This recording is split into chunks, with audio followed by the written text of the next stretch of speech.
show topic at another date. I think we'll have to take that and put a pin in it and save it for a later date, because I think that's something that all of us are going to encounter. It's unfortunate that we have no real insight into what makes that sort of thing happen and what doesn't. I mean, it's not like we can give advice on what's better, because what do we know? Right. But it's also the expectations, even if it's not a completely self-pub title, to what degree are you expected to promote, or should you expect to promote, because the onus of that promotion is not necessarily going to be on the publisher. Yes. At least if you're a good publisher, you have that onus on you of trying to improve sales, but a lot of them don't. Yeah, a lot of them just, therein lies the problem. Good is a four-letter word in this case, I fear. I'm pretty confident that Variant is doing what it can to eke out as many sales as it can. I feel like that is happening. Whereas if you look at traditional publishing, I don't think that's the case. And other publishers, who knows what they're doing behind the scenes.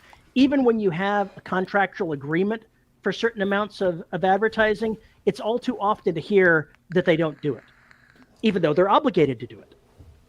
Well, obligated and advertising, and it's like, well, what constitutes advertising? Is that actually spelled out? Yeah. Devil is in the detail. We hired a town crier to walk downtown and whatever. Hey, hear ye. Put a pin in that. I'll get to that in a minute. When it's my turn to babble. Pin placed. Pin placed. Howdy, folks, and welcome to another episode of the Dev Robot Society. I am Paul E. Cooley, who's rapidly losing his voice. Joining me today is Veronica Jaguar and Terry Mixon. As always, how the hell are you fine party people? Better than you. And your voice. My voice? His voice, my voice. Yeah, let's see. If I remember correctly, you're not feeling all that great either. Me? I'm talking to her. Why would I talk to you? Me? Sorry. Yeah. My kid was feeling under the weather last week, and while she is on the mend, as happens in so many households, the parent or parents wind up getting sick. So luckily it's just postnasal drip and nonsense, which is annoying but manageable. But fair warning, I've been awake since 5. And I've had multiple cups of coffee. I don't think they're working, so I'm only halfway responsible for what may come out of my mouth. Sounds fair. Paul is in training to make dirty phone calls. Would that earn more than self-publishing? It would. It absolutely would. 1-900 books sound. Oh, my voice is sexy. Oh God, that sounded horrible. What else have you been up to besides being sick? Writing. So this is for good or ill. This is the time of year when audiobook publishing tends to slow down in terms of lining up gigs, because people want to wrap up and get stuff published before the end of the year. So I chose to, I've got some public domain stuff I can work on. Obviously, I'm not working on this week. I'm pleased that I closed projects, and so those are done and out, and I will recover before those pickups come back. So I've been writing. I need to finish the Ship Who Dared, because there's a release date, and now I'm excited and terrified. But that has to be finished. So there's a chapter and a half left. And there's going to be editing, but I'm not too worried about it, because at least it's not a blank page, because you can't edit a blank page. But since I don't have as many books as I used to coming in, and since we've had our talks about Audible and royalties and all that, and literally my monthly checks are a tenth of what they were. Sounds familiar. So that's lovely. Not. So I sat down, and it was some of it was the notes I had from Author Nation and some other things. And I sat down and looked at the work that I had. I was like, I just need to finish something. That's really it. I just need proof I can finish something on my own and then start that ball rolling. So I realized I have 45,000 words in this romance that I've been picking at for over a year. Yeah, right. I'm like, there's an actual stuff here. And so I sat down and I went, okay, well, what outline do I have? So I pulled up the outline, fleshed out the outline. Full paragraphs, so a much better roadmap, because I need an outline to stay on track. Right. I need to know where I'm going, because then it contains the story. I need borders and fences. And I went, okay, so that means I need about 70,000 words. And that makes sense. I'm about 60% of the way through the story with all of the arcs and what have you. I'm like, okay, so what's realistic? I'm still going to be auditioning. I still have meetings I've got to take care of and all the family stuff. And I have another project that I have to get done. What's reasonable for the word count for me? What's work? I'm like, okay, I could try like 3,000 a week. That's like 500 a day. I can totally do 500 words a day. That shouldn't be hard. I had 3,300 by Friday afternoon. That's how it happens. So, woohoo. And it helps. I finally figured out how to reset the settings in Scrivener to track that. So, yay, technology. So right now, and I'm having between 3,000 and 5,000 words a week. I should finish that draft by the end of the year. I set that in Scrivener. It's December 30th. I need to be done. And it helps that my kid is my alpha reader, because it's not going to be spicy. It's going to be a cozy romance. I have no problem with her reading it. She reads far worse. And and she knows the content. Like, if I needed bad bowling advice. Like, I need this guy to give bad bowling advice. What can you recommend? And she's like, this, and this. Oh, that's perfect. Thank you. And I was able to write it in. And she's reading it. She's a couple of chapters behind. But accountability. So I have a word count, I have a deadline, I have accountability. And Excellent. For my brain, those are helpful. And I realized the trilogy that's been floating through in my head, I need an outline. But if I give myself 2 weeks to write the outline in January, then I can give myself 12 weeks to write, I think, 120,000 words. Okay. 10,000 words a week. That's doable. So I'm trying to put plans in place so I have stuff to put out, because teenagers are expensive. Really? No. I never would have guessed. I never would have guessed. Almost as expensive as pets sometimes. So, you throw them out in the world, they just deal with it themselves. They're not like cats. Cats need a home. Yeah, but I mean, truly, like, I was able to help co-sign for my younger son's car when he was a senior in high school. And to be fair, that really helped with transportation because it freed up time for me. So I'm like, oh, if I can afford to do that, that would be awesome, because I would have time and she would be able to have more flexibility with jobs and get to practice. So I have a reasonable, feasible goal.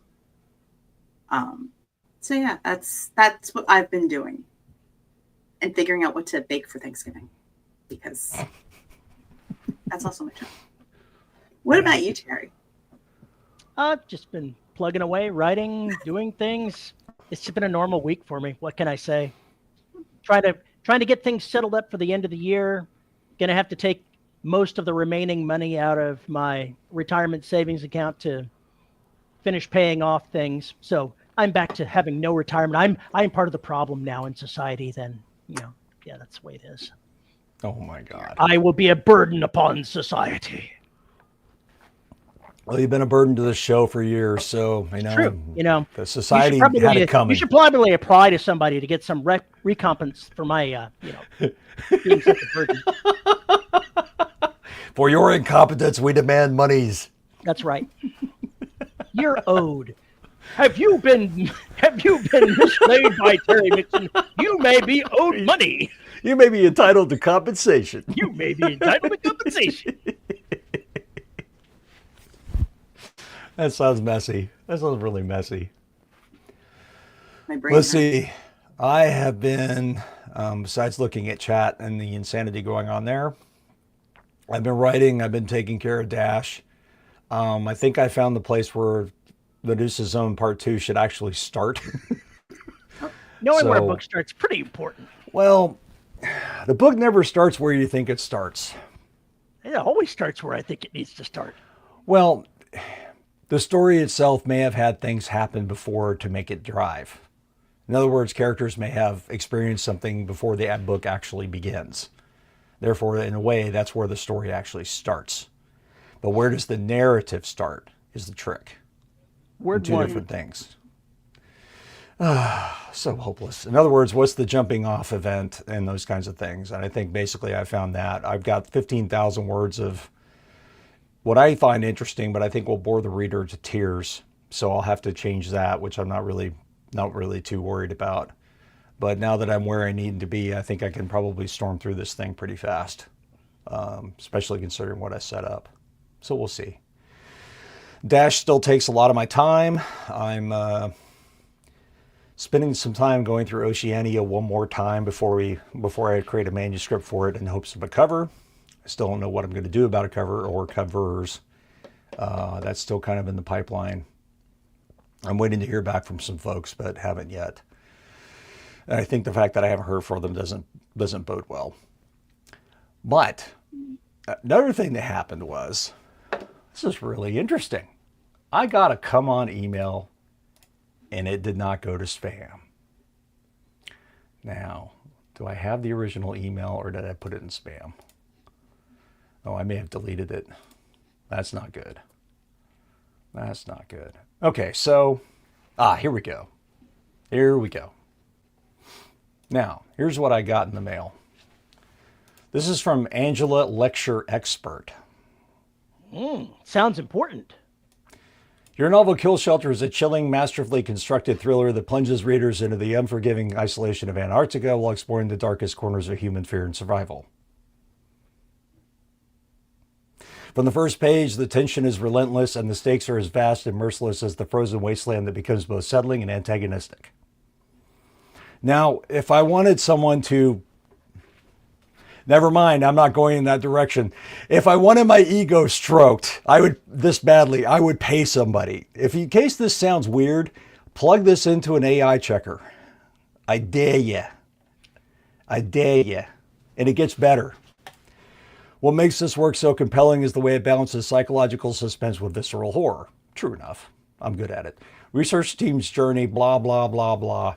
All right, whole paragraph describing things about the book. Very generic. Very, very generic.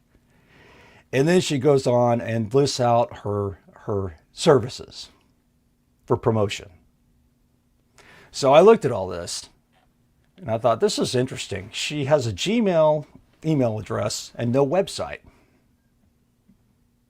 So just for the hell of it, I went ahead and responded.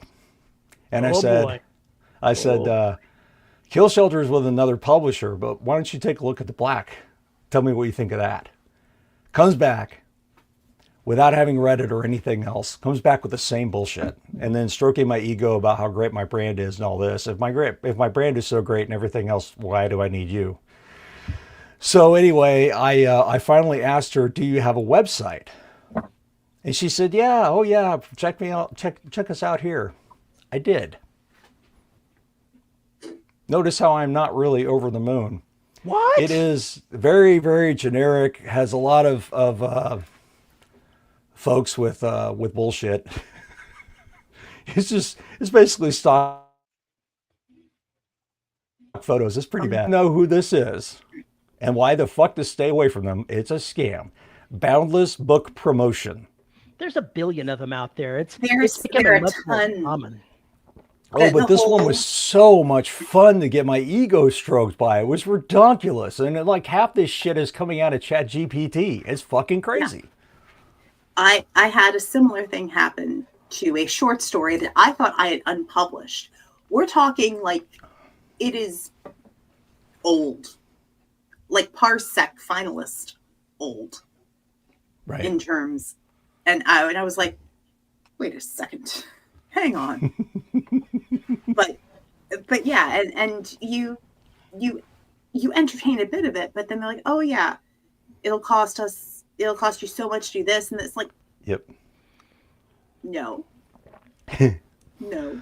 As somebody said on one of the Reddit forums, they don't cold call. You call them. They don't cold call. Marketing people who know what they're doing don't cold call. You call them. That's how that works. Or you find out about them word of mouth or whatever else. They don't send you emails. They just don't. They'll send emails to your publisher.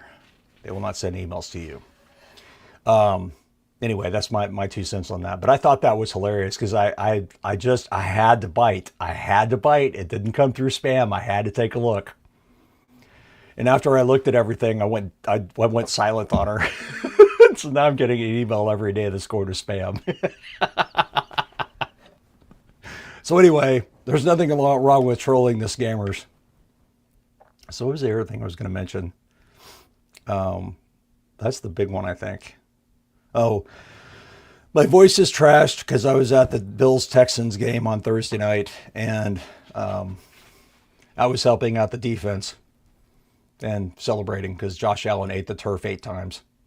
When he wasn't getting knocked down, he was getting sacked. It was glorious. But that notwithstanding, we're not here to talk about that. For those not familiar with football, it is not good when the quarterback winds up on the turf. They're supposed to stay on 2 feet and throw the ball. And have the ball be caught. And not fumble it, not intercept, not throw the interceptions or 2 interceptions. Yeah, pretty much. Yeah. It was a fun game for Texans fans. It was a really fun game. Came down to the last seconds. It was crazy because we were the cardiac kids. Don't know why, but we are. But we're not here to talk about that. We didn't have a topic today, so V suggested we go into the topics channel and see what was up. Now, I'd seen one of these before. I missed the second one, but from Mr. Matt, he says, let's see, wondering how much of my perception is based on the media I consume and how content in general, being books, films, TV, etc., influences society as a whole. Even obvious fiction affects how a person handles a situation, so how much responsibility do creators have over their influence on real life? I seem to be questioning myself a lot lately.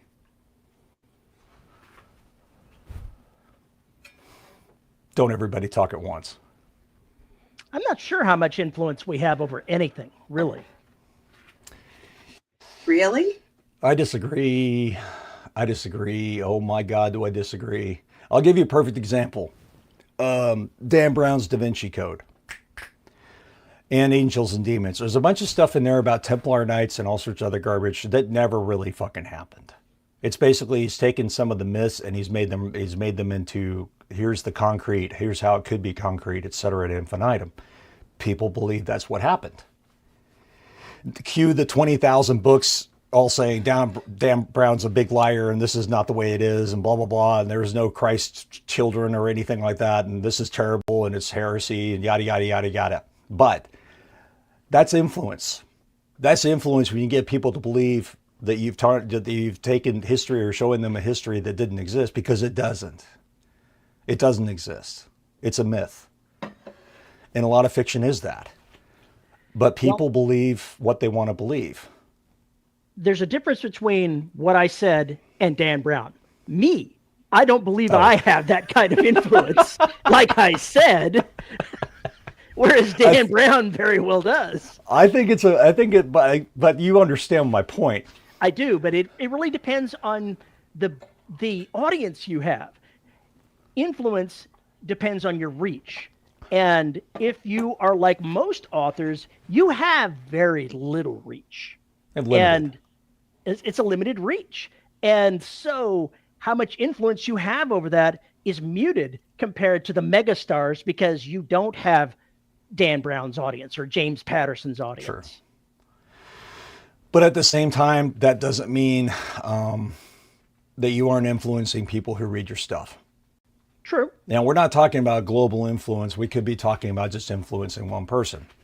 I'm reminded of the difference between fact, lies, and bullshit. Truth, lies, and bullshit.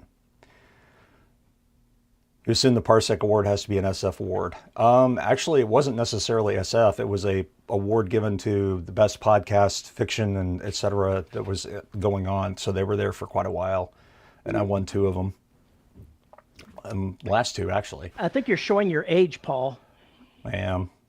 Oh my God. I lost every Parsec finalist I ever got. I think I have the record for the most, and that would be 12. I'm not better. We lost every year to the same people. That's true. It was those goddamn people in Utah. That's right. Those bastards. Let's see. Matt says, yeah, even if you are influencing a single person in a positive and negative way, it's still influence. Yeah. So this is something that I always have to consider when it comes to narration and the jobs that I take on, because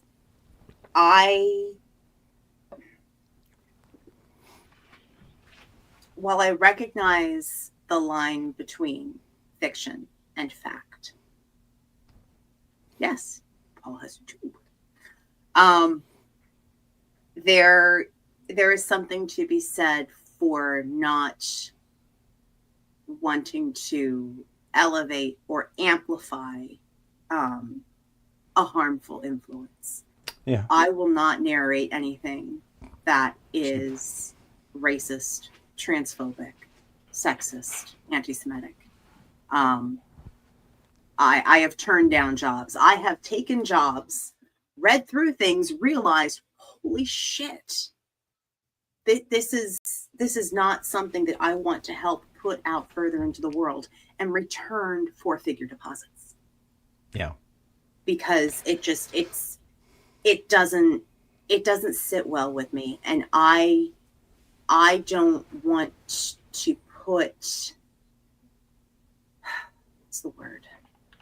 I don't want to rubber stamp it. I don't want to act like I'm okay with it. And while there is certainly a place in different, while there is certainly a place in fiction to have those views in order to have a society that runs based on that, I think as readers we can see if this is how we're talking about the world, versus these are the author's views thinly veiled in a story, and they are using this opportunity to put it out there. Yeah, go ahead. You're asking, and Rick's at, what about speciesist? Considering that my pseudonym has done alien romance, which by definition is speciesist because you have multiple species, and there are certainly superiority versus aliens and humans and power structures. Yeah, I've done that.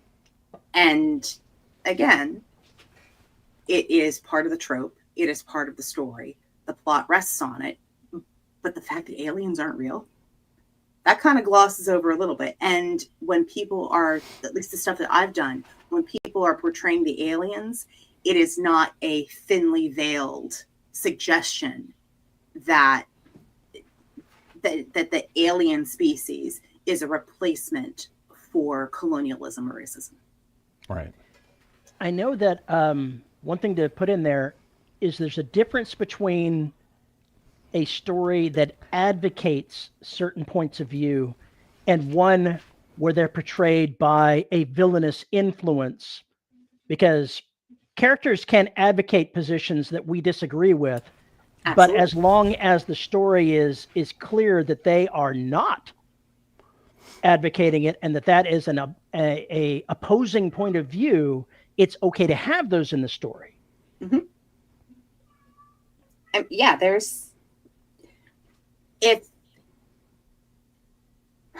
you cannot pretend that those views are not there, because that is the diversity, for good or for ill, of human society in lots of corners of the world. Dare say almost every corner of the world, even though the world is round and technically there are no corners.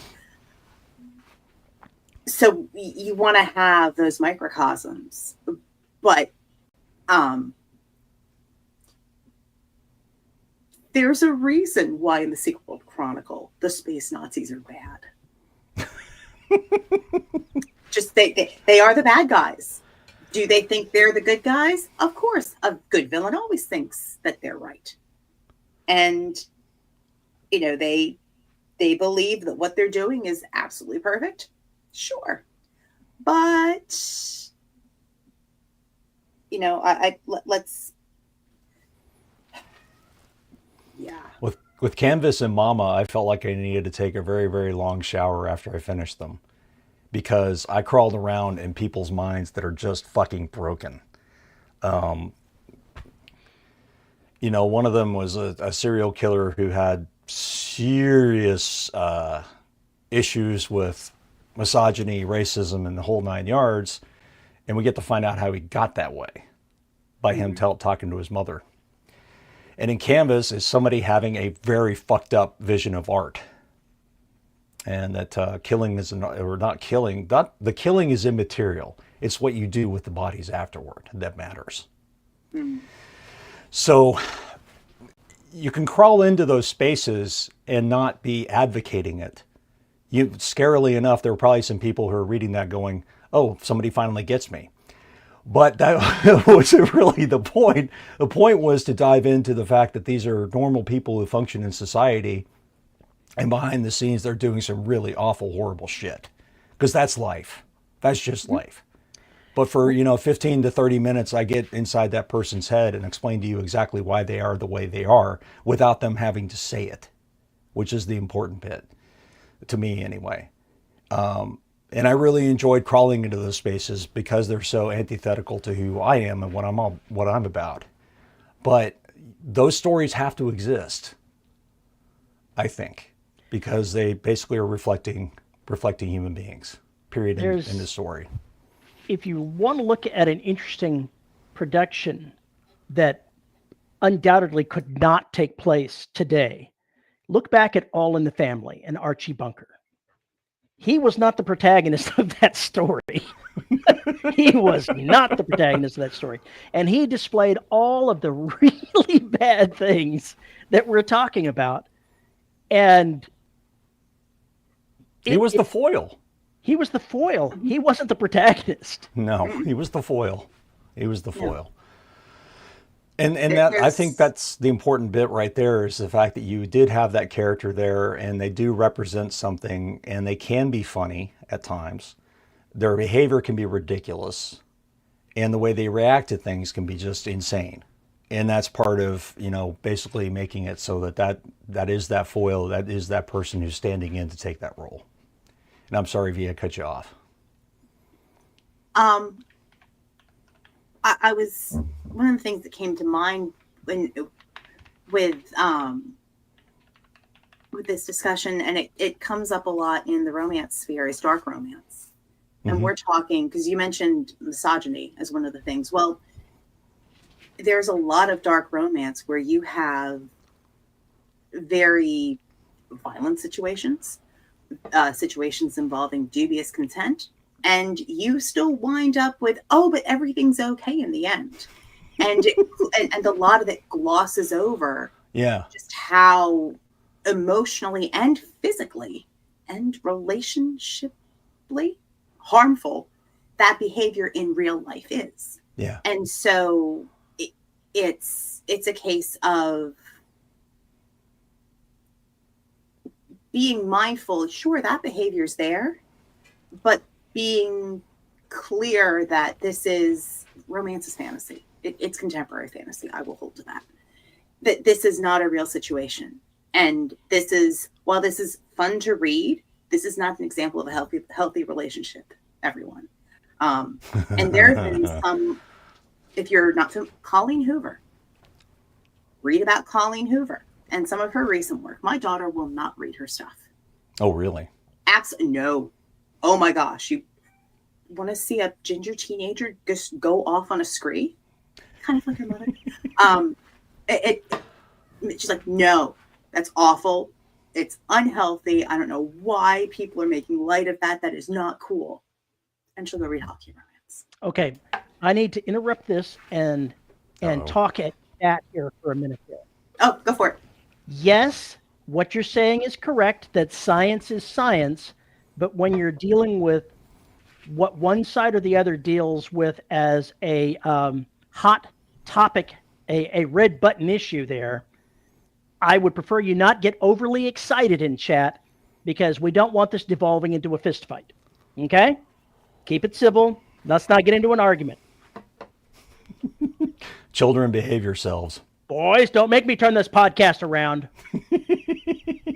I once said that at a con that was there. Well, don't make me turn this con down. Anyway, 9.5 weeks. Great movie as far as describing a relationship that goes from being healthy to absolutely unhealthy in every way imaginable. It is not a relationship manual, though. No, it is not. Not at all. It is not a guide. It's not a how-to guide. It's something else. No, it's not a how-to guide. But it's very clear. It's very clear throughout the whole thing that, yes, even though this is a story that is being told, that, yeah, no, this is not cool. This is for entertainment and introspection. This is not for instruction. Yeah, some people I don't get that necessarily. Yeah. Let's see. And yeah, it's Matt says from a romance fantasy perspective, romanticy. We all know that no man is 7-foot minotaur, and it's an unimagined situation. But if you look at expectations of women on men on dating apps, etc., unrealistic, and vice versa. Totally true. Yeah, it certainly goes both ways.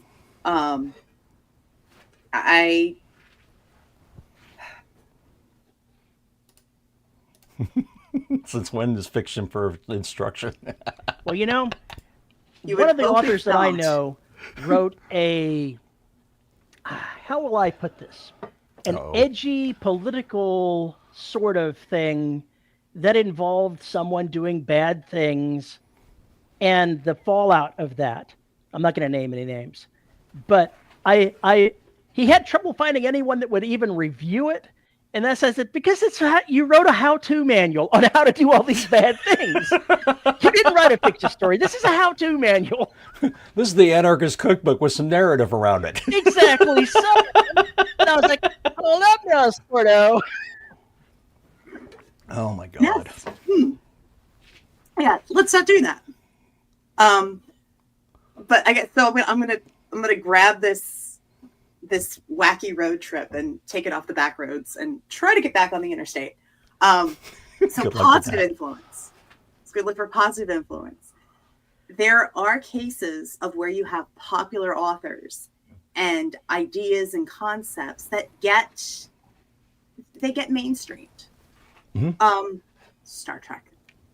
Let's look at Star Trek. If you're like, I'm done with the situation, I'm out of here. What do you say? Hasta la vista, baby. Well, okay, thanks. That's not Star Trek. I tried to give you not Mister. Come on, I always wanted Captain Kirk to be the Terminator. Come on, why not? Actually, Mr. Spock. That is totally illogical. It is. Warp 2, engage. Right. I was thinking, beam me up, Scotty. Okay. Clearly, I was the only one who. Okay. Full disclosure, I watched 3 shows with my parents when I was like little, and this will date me, and that's okay. I watched The Muppet Show, reruns. But yeah, so Muppet Show, 60 Minutes, because parents are journalists, we had to watch the news, and I remember watching 60 Minutes with my parents. And Star Trek, reruns, but Star Trek. So that should tell you everything about my formative years, to the point where I was convinced my dad was part Vulcan. Because he had no sense of humor. You should have added Space 1999 into that, and you might have been, Oh, that might have God. moderated a little bit. It's so bad. It's so bad. If you ignore No, the there were- clothing, if you ignore the bell bottoms. When I was a kid, that was the coolest show in history. And then I go back and try and watch it. I'm like, wow, I had no fucking taste as a little kid. Children really do have no taste. No taste whatsoever. No. And James, like the original, yes, there were reruns of the original series. I was thoroughly convinced that Leonard Nimoy and my father had some common chromosomal bit there because there was no sense of humor. I actually did watch Little House on the Prairie, so there. Same. I have news for you, Jerry. It was on at 6 a.m. It was one of the only shows that was on stupid early in the morning on a Saturday. And I would watch that. And I was like, dear God, when are my cartoons on? I think I started watching that when I was like 5 or 6 because it was always on in the house whenever it was on. The same thing with the Waltons. It was always on. So it was like, and Gunsmoke and everything else. Oh, God. No. We really need to stop that. But there are examples of series that get into and influence positively. And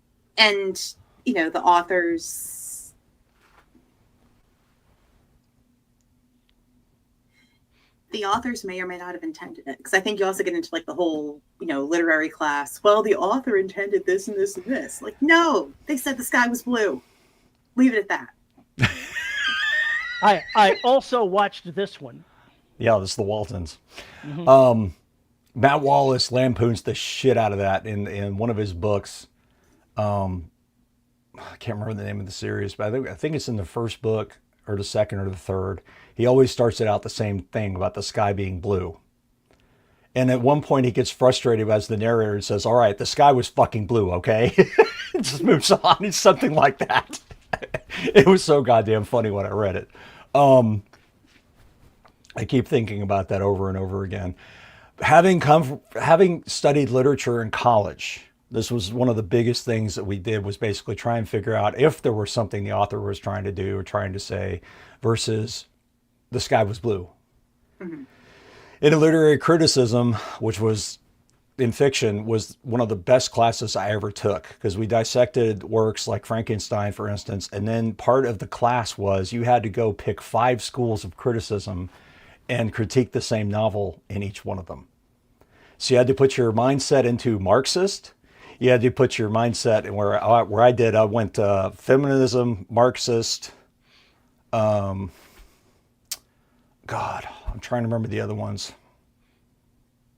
Feminist and Marxist are the 2 I remember. There were 3 others, and I don't remember what they are now. I think one of them had to do about nature, but I don't remember. Anyway, it was a fascinating exercise because you had to basically tear it apart as if you were somebody who believed in that way, in that fashion, and basically tear it apart and start looking for symbols that matched that. And what it taught me is that basically anybody can drag anything out of anything. And it was one of the greatest classes ever because it proved to you that you could basically be anybody if all you have to do is step in somebody's shoes and talk like they talk, or critique what they would usually critique. Somebody could very easily believe those are your worldviews. Now, so that was fascinating. One of the things that I've found over the years is I've had a couple of people send me notes about things that they've read into what I've written. And I'm like, personally, I'm like sitting there going, I had no idea of anything of this when I was writing it, but okay. Yeah, the right answer as an author is, thank you very much for that insightful comment. I'm not going to sit there and drag them on and pretend that I did it, but I'm not going to, poo-poo what they see in there either. Well, it's like M2 in the Black. People think it's some kind of political statement about oil, how destructive it is. And yeah, I guess it is that, but also I would like people to pay attention to the part before we meet the monster where I really go after Shell and Exxon and several other of the nasty, horrible shit that they do over in Nigeria. That's what I really wanted to talk about, was that piece. But I could easily see how somebody might say, okay, M2 is basically living oil. It's destructive. It's the end of the world kind of bullshit. And I can see how somebody can make that argument very easily. Okay, let's see. Oh, as a kid, I got a rare glimpse of Kolchak, the Night Stalker. Positive creative impact. Yeah, that's the X-Files before the X-Files, essentially. Yeah, I hadn't thought about that, Terry. What's the feeling old right now? Yeah. James says, growing up in the UK, watched the old school Doctor Who shows. Even the episodes with the monster made us sweets in a world where everyone had to be happy. There's a new series out called Pluribus. Mm-hmm. And it's supposedly about a woman who's an author. She's very shrewish, sarcastic, and everything else. And suddenly she wakes up one day and everybody's a happy imbecile. And she's the only one who's got her original personality. It's something along those lines. I haven't watched it yet, but it's definitely one I want to check out. I feel like that's me when I used to work on campus, but okay. That's a Vince Gilligan flick, so Oh, okay. It's one of those. I've got an orange brain cell lacking cat here. He has snuggles in place of brain cells. JR says, I've seen religious folks do that with movies too. Everything has a Jesus metaphor or analog. Yeah, because they're looking for it, so they find it. It's just people tend to see what they're looking for. Yeah, if you come in with with certain preconceptions, you can meld that into just about anything, which is why the influence game is so fraught with problems, in my humble opinion, because there are some people out there who can use these things as weapons. And so I think we have a responsibility not to do that. There's been a number of times that people have made commentary about movies, and I've learned to disregard what other people say about movies for the most part, because especially if they're being ultra critical of it, saying that it's got some aspect of it that's so far political and whatnot, because I'll go see these movies and I'm like, I don't see it. I'm not seeing it at all. I don't know where you got this from. I don't see this at all. So I've learned to disregard those particular comments. That person was in a very bad mood before they read the book. Some people get themselves so excited about real life that they project what they're feeling onto everything around them, including entertainment. And sometimes it's there, many times it's not. Yeah, you're seeing something that's not really there in a lot of cases. So I don't sit there and I don't sit there and look at my work and going, oh God, I hope somebody doesn't get the wrong idea about this. Rick says, I don't think authors have any responsibility to not or to do anything, but if you want to make money, your fiction shouldn't be a political treatise about modern politics. Yeah. There are certain third rails that you should probably avoid if you want to keep, audience on every side of the political spectrum. Let's see. I really enjoyed The Good Place, where the protagonists who deserved hell accidentally ended up in heaven and had to act like they belonged in a happy, clappy environment. That's awesome. That is also awesome. Well, that's how fiction started. Satire, stage play. Very, very true. Very, very true. But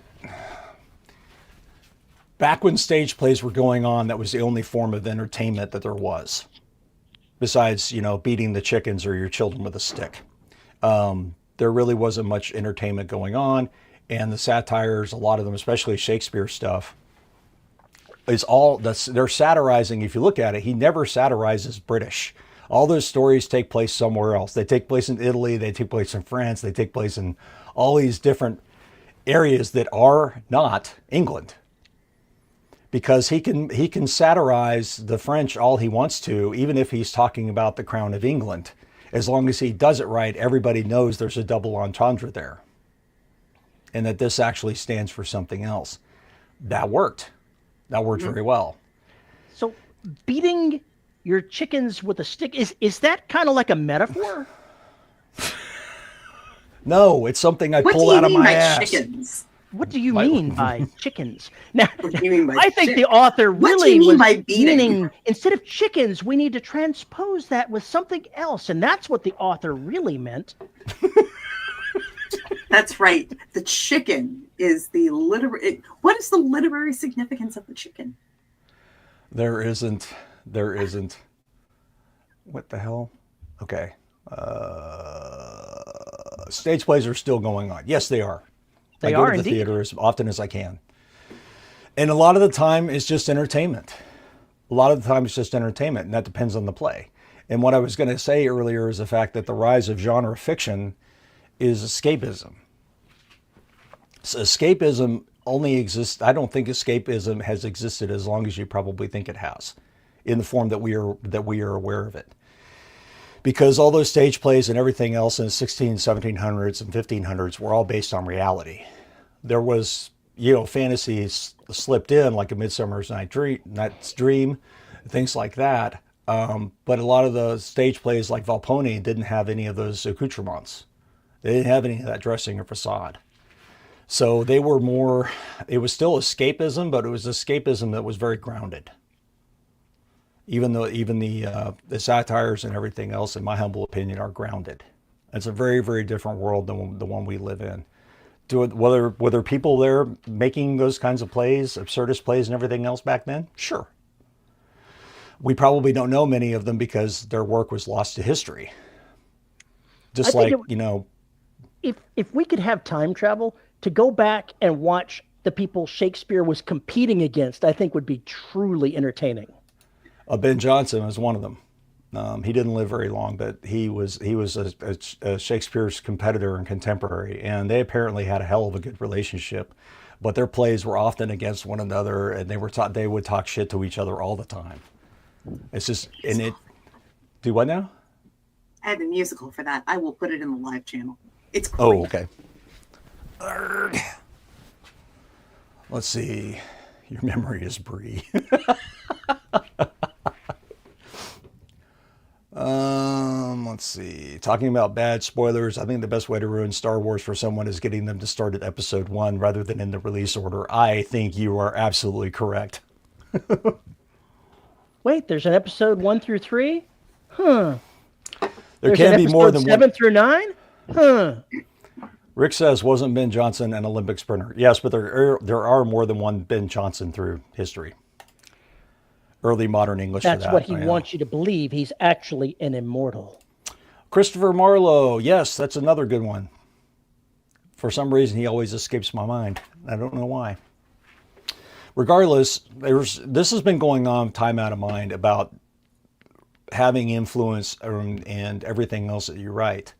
The best influence I like is when I get when I get a note from somebody that says, your book entertained me in a really bad time in my life. Thank you for that. Or I really enjoyed this. I needed something to take me away. And wow, did you do it? Or I wanted something scary and you gave it to me. Those are the kind of influences I like more than anything else. And if I can get somebody to think sideways about something and maybe see themselves in it, then I've also achieved a goal. That's just something I can't shoot for. It's something that's cool when it happens. Let's see. And I found out there are multiple Matt Bakers out there too. Well, that's good, Matt. Now that we talked about that, I think we blew that out of the water. I want to ask, how much can you steal? Well, all of it.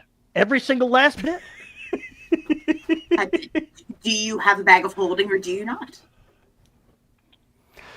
So, Xander says, show topic, reimagine the past, the endless past to readapting, reimagining, and rewriting stories of the past, from Romeo and Juliet to Don Quixote to L. Frank Baum's Oz series. I think we'll start with the low-hanging fruit. The Oz series, Wicked and Wicked for Good, that are out now, totally jumping in and writing something that he would never have considered, I don't think.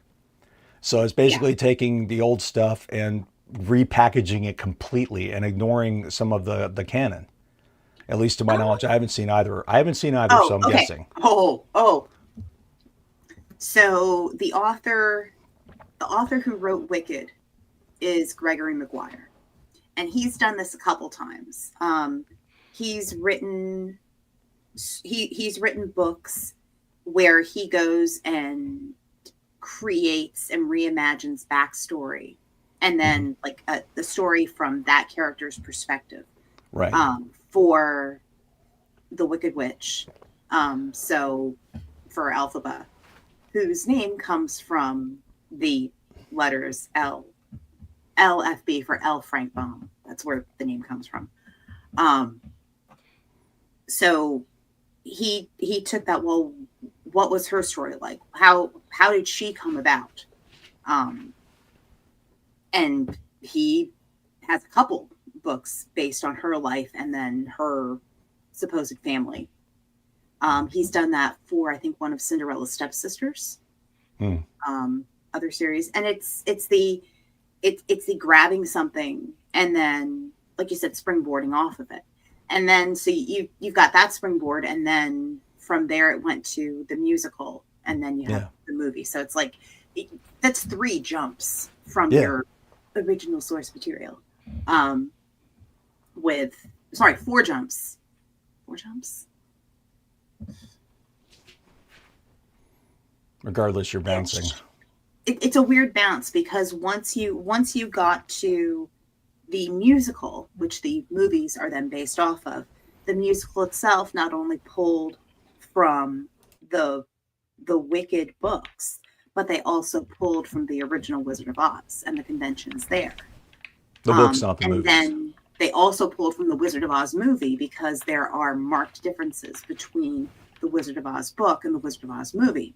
Specifically the ruby slippers, because they're not ruby slippers originally, they're silver. But that wouldn't be nearly as cool on screen. Exactly. So it's not new. Wicked's an awesome the Wicked movie is an awesome example, and the books by Gregor Maguire are fantastic, because you're looking at that backstory. I think I know that there are others, and that it's not coming to mind right now. But I guess the point is the characters are side characters. We studied a book called Sargasso Sea. I think that's what it was called. And this character wrote it after a character is mentioned in another book, and I can't remember who it's by. One of the Bronte sisters, and it talks about this mentally ill woman that's in this tower, and she's mentioned a couple of times. Well, the author decided to write the story of that person. So basically, it's just basically stealing that world at that particular time, transferring it over to where they wanted, in Barbados or wherever the hell it took place, and write that what happened to that character, what drove them to be insane.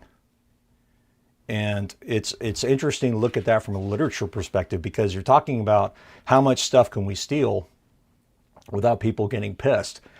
Take Iago from Macbeth, not Macbeth, Jesus Christ, Othello. Thank you.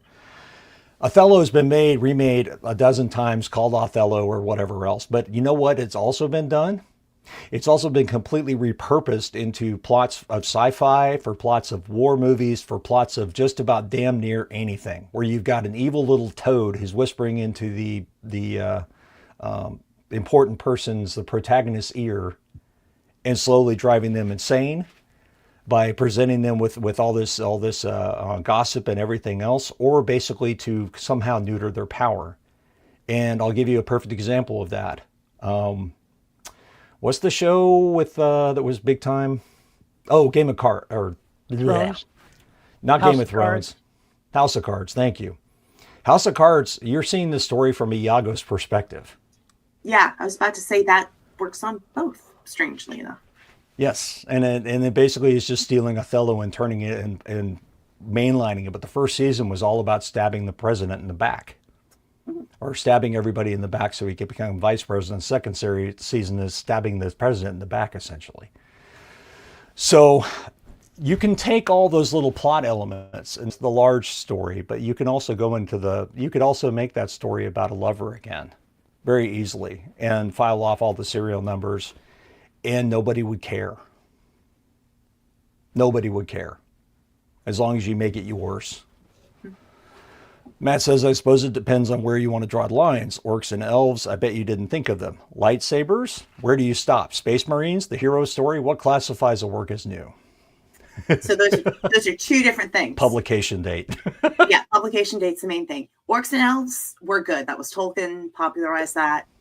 We're set on that. Lightsabers, George Lucas and that estate would like to have a word with you. Essentially, it's Disney now, so good luck. Yeah. We ran into it with Secret World Chronicle. We couldn't call them superheroes. Nope, they were metahumans. Because superhero, we would have been stepping on Marvel, DC, etc.'s toes. So they were called metahumans. Who the fuck cares? Well, wait a second now. If two different other organizations are using superheroes, then it's already out there in the wild. Yeah, it's already there. They can't really do anything legal, but I understand your reticence. And also, Metahuman also doesn't have any trappings of whether or not they're good folks or not. True. So I actually kind of like the Metahuman better. Yeah, but it's when you have those conventions, even with Space Marines, there was an issue with using that term. Yes, because Games Workshop is a bunch of pricks. So it's like you said. I think they lost the whole Space Marines thing. They did, but they'll still hassle you. James says, I heard an idea. Two people tend to be isolated in towers, powerful wizards and kidnap princesses. What if a princess was locked in a tower, finds mages books, becomes powerful, and takes revenge? Write that fucking story right now. Now here we're going to go. Let's go ahead and change this a little bit here. Oh, no. There's two powerful mages in their separate towers. They both love the same woman, and she really doesn't want to have anything to do with either of them. So she finagles things so that each of them thinks that the other one has kidnapped her, whereas she is nowhere anywhere in any of these towers. And they go to war to rescue the princess from each other, but there is no princess. She's been gone. She's not there. So you just want to rewrite Shrek, is what you're saying? Yeah, pretty much. Well, we're talking about stealing stuff, so why not? Let's just rewrite Shrek. I mean... Yeah, I got nothing.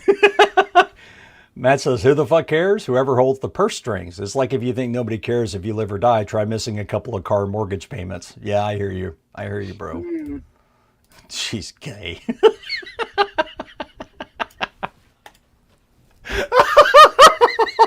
Also a possibility. I mean... Yeah, one mage is coveting the other one's daughter. The other one's daughter is not at all interested in any way, shape, fashion, or form. That's a good one. I like that, especially if she's not out. I could totally go with the gay princess. That would be awesome. That would be fucking hilarious. That would be great. That would be great. I can see that's a good... Ew. I don't think so. No. Not unless I could transform your anatomy. But I'm not thankful, if you get my drift. Oh my God. You want a God. pat on the back? Sure. So thanks, buddy. I'm a princess, and eventually I'm going to have, an heir, but I think adoption is going to work for me. Pretty sure.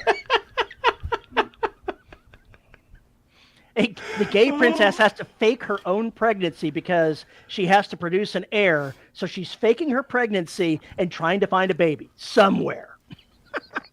I'm pretty goddamn sure that's happened before in real life, let alone in... You do realize you're getting into you're taking Rapunzel and Rumpelstiltskin vibes and mashing them up. Well, yeah. And I'm not mad about it. No, it works. It totally works. Yeah, there's I don't think so, Wiz, but your sister is cute.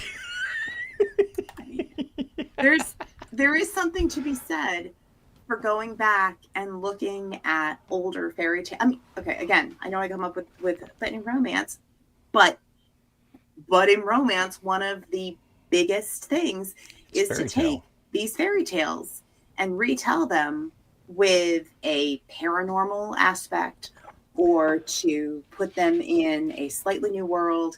And I may have, I've probably read like 7 different versions of a Beauty and the Beast retelling. Do I care? No. Is there a shifter involved? Absolutely. Do I mind? Hell no. So, Wiz, that's a nice wand you got there, but no, I think I'm gonna pass. James says we're entering the Alabama level of romance here. Nope, you are entering the 6-figure level of romance, my friend. Yeah, we're talking about were possums. Is a failure to fornicate. That's the Alabama level of romance. No, I said possum. I did not say. Okay. Anyway. Don't you talk about possum shifters. Charlie Brown wrote a magnificent little possum. I know he did. One of my favorites. Terry Irvin says Secondhand Curses is a good book with fairy tale retellings. Good to know.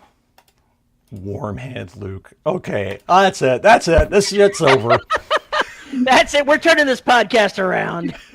If you have a question or comment about this episode, you can go to debrobotssociety.com, punch that comment button, and send us an email. You can find us at YouTube at youtube.com/DRS podcast, where we are live every Saturday at 3 p.m. CST, except when we're not. Like and subscribe so you know when we're live. I was going to say something else before I got to our link to Discord. Our Discord channel is in the show notes. Feel free to become a member. Click on that and join our wonderful, crazy, insane family. We'd love to have you. And if you want to support the show, you can find us at patreon.com/DRS podcast and buymeacoffee.com/DRS podcast, where for as little as $1 a month, you get access to exclusive live shows like the one that's coming up in just a few minutes. And at the $10 level, you get your name read. And our $10 patrons are Juan Valentin, James Terrell, Antoine Batts, Lisa Slack, and Tim Niederreiter. Thank you to all of our patrons for making the show possible. Now that we've gotten all through that, I guess it's time for us to prepare for After Dark. We're going to be talking about Alabama romance. What do you think the patron or people who aren't patrons think we do in After Dark? What do you think they think we talk about? I think if they actually thought what the words suggest, we'd have more people being patrons to come check it out. So obviously they think something is pretty mundane. Yeah. Baddragon.com. Go check it out. Okay, on that note, we are out of here. Please don't Google that at work. It's definitely NSFW, but don't do that. Or in a public area for that matter. James, you're not helping. No. You're not helping. Okay, on that note, we are out of here. Thank you very much for spending some time with us. Hope you had a good time. Hope maybe you learned something or thought about something. Regardless, we were damn glad you were here. Have a great rest of your Saturday, and we will see you next week. Bye-bye. Yes, and if you're celebrating Thanksgiving, have a good one. Yeah, that too. Yeah. Eat turkey. Those turkeys have